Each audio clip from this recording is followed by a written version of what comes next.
Dear Patriots, before the news starts, please subscribe to our patriotic channel by clicking the subscribe button. Give us a thumbs up to this video. Don't forget to leave your opinion below in the comments section. Share the news on Facebook and Twitter so you friends see it. Thank you. CNN hosts throw Hissy fit because they can't stalk Trump while he's golfing. CNN hosts have not proven themselves to be the smartest figures in the American media, and they certainly have shown themselves to be the most left-biased.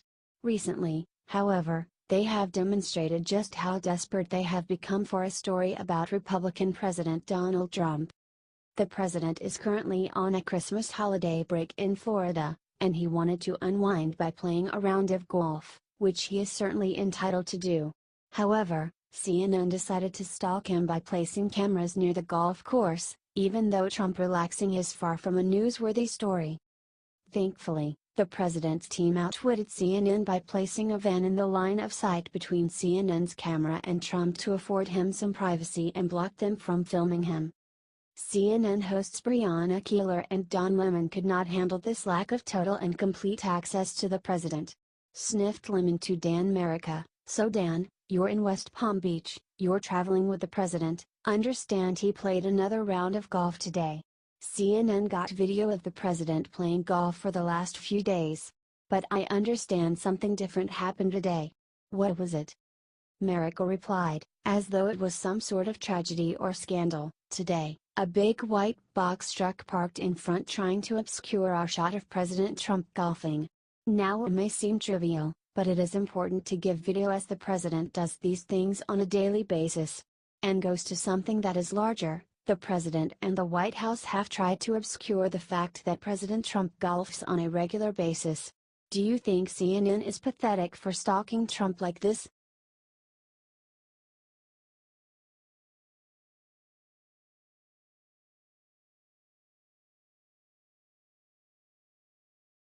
Prince Harry tried to invite Obama to his wedding, then he got a warning from someone unexpected.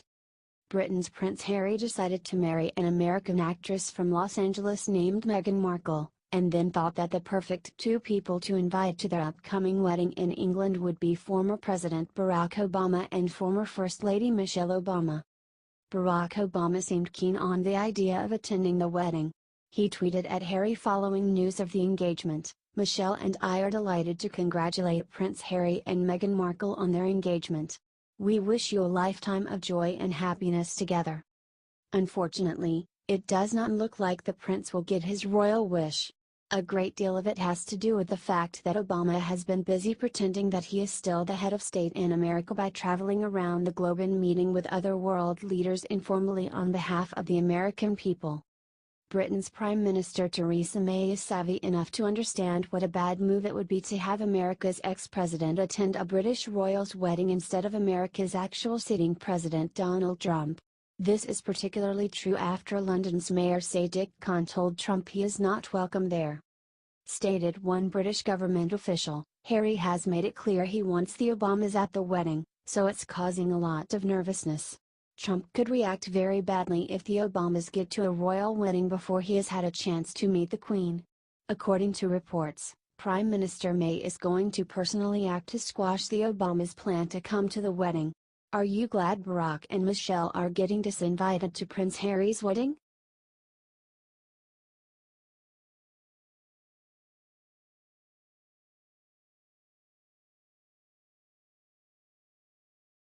NYC Mayor Bill DeBlasio compares his suffering to Gandhi. Politico wrote a puff piece about New York City Mayor Bill DeBlasio. In the interview, DeBlasio compared his struggles as a politician to that of Gandhi. In the interview he discussed why he wouldn't run for president. And about how despite accomplishing major successes, people still don't like him very much. De Blasio chalks up the fizzling of his progressive agenda to being overtaken by the Bernie Sanders campaign, which launched at a much smaller event on the other side of the Capitol 2 weeks earlier in the spring 2015, but became a phenomenon while focusing on many of the same issues, only with much wider support, writes Politico. De Blasio explained that when he fails he doesn't give up, and doesn't think anyone should give up on his progressive message. I want to talk to anyone who thinks that and tell them they need to start thinking more. I mean, give me a break," said DeBlasio. "So every time someone tries something and it doesn't work, it invalidates anything else they might do going forward? Tell Thomas Edison that, and Henry Ford, tell Mahatma Gandhi," he said. How many people fell on their faces along the way trying things, experimenting with things, had setbacks. "There's no leader who hasn't had setbacks," he said.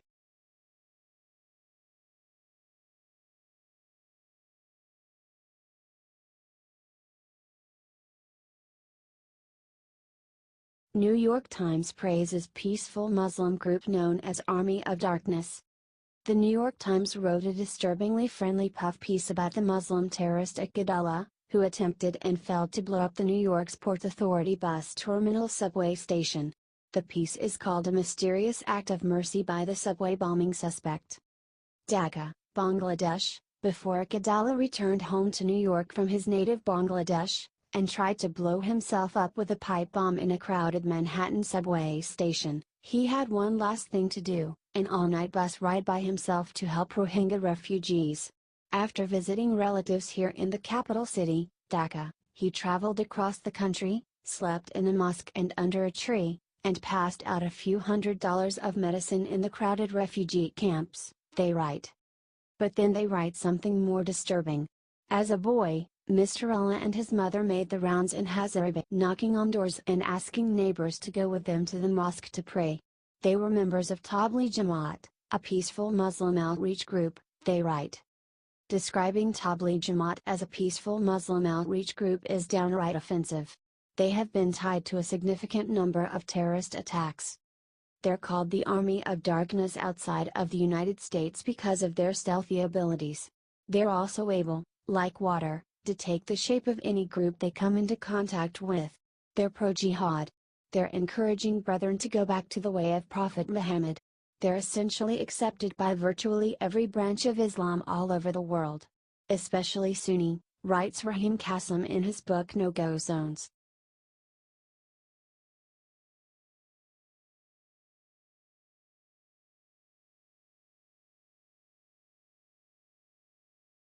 Libs are flipping out over what John Kelly said about Robert T. Lee, "You'll crack up." White House Chief of Staff John Kelly may have had some conflicts earlier on with President Donald Trump, but appears Kelly has come around to Trump's way of doing things.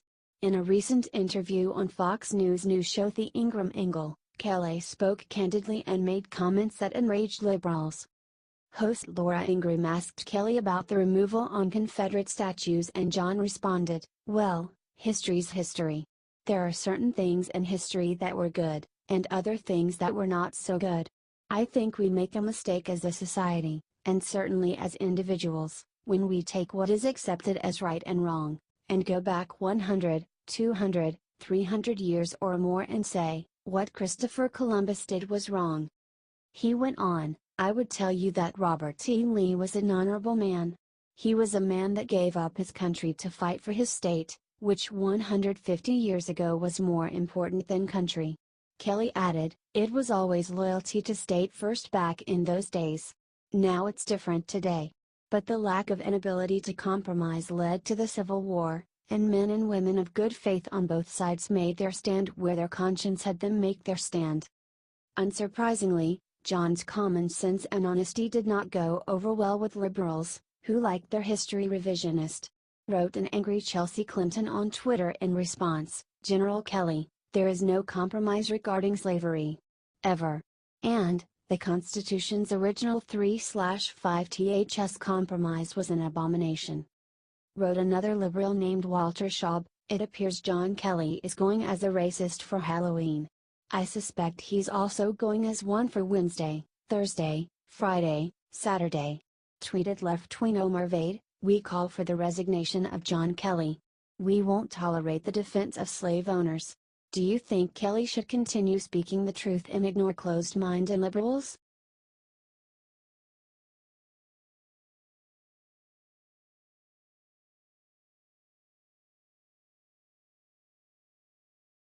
Internet is going crazy over Ivanka and Tiffany Trump's newest bikini video from Mar-a-Lago. Half-sisters Ivanka and Tiffany Trump spent their Christmas at the Mar-a-Lago. They posted a video of them in bikinis to Instagram blowing kisses and wishing America a happy Christmas. While some felt the video was charming and cute, many liberals took to the internet to express their outrage. Hypocrisy is flaunting a five-star Christmas holiday when your president father signed tax cuts that hurt millions of hard-working Americans. And how much do you specifically know about my life? Wrote one user. Even though the tax cuts are hugely beneficial to hard-working Americans. Another wrote rich self-absorbed and self-serving skanks. However, rational people fought back. Relax people. Obama vacationed in Hawaii every Christmas, wrote one user. I'm very sure if Obama's daughter were doing this the left would have heart attacks and say look how wonderful and amazing they are. Wrote another. Later that night Tiffany Trump posted a stunning photo of herself in a purple dress. The media wasn't done being outraged though. Ivanka made headlines when she posted a photo of her and Jared on a boat, but hundreds of feet away, you could faintly see a Confederate flag. Therefore Ivanka must be a racist. Ivanka Trump's holiday vacation photos include shot of a Confederate flag, writes Raw Story.